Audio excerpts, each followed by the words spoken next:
Today I'm here with Alexis Stanton and Sophie Salinas, and my name is Clara Licklider. The first question I will be asking is, what was the most challenging part of your role and why?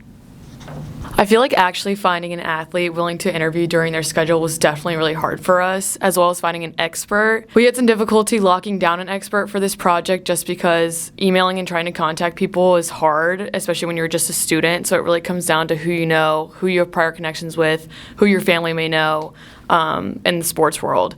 I'm Sophie, and building off of that, I feel like as the writer, being able to write about like people's answers in the most efficient way because there was so much that they had to say. I feel like it's also hard to write about how someone's feeling in general when you also haven't really been in their shoes and haven't interviewed someone on like a topic like NIL before.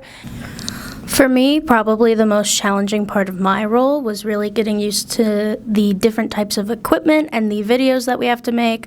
We were ranging with vox pops, expert videos, and then just the camera equipment in general, the tripod, the camera, the headphones, everything is very complicated and new to me, but overall was a very fulfilling experience and very interesting.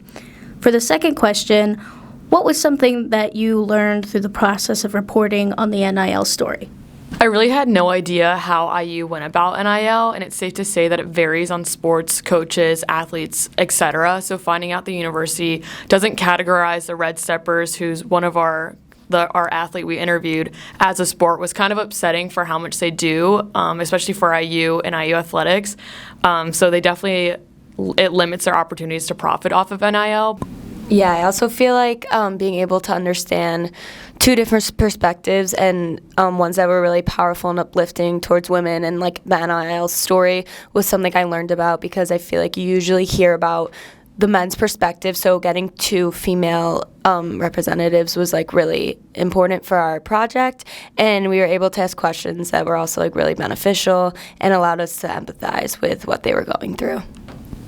Adding on to that, I really agree because the vox pops that we did were with people in the public, and most of them answered with male athletes that they were supporting through NIL, like Trace Jackson and other big names out there. But through the reporting process with two experts, we were able to really capture the women's side of NIL and how hard it could be depending on your popularity. Thank you.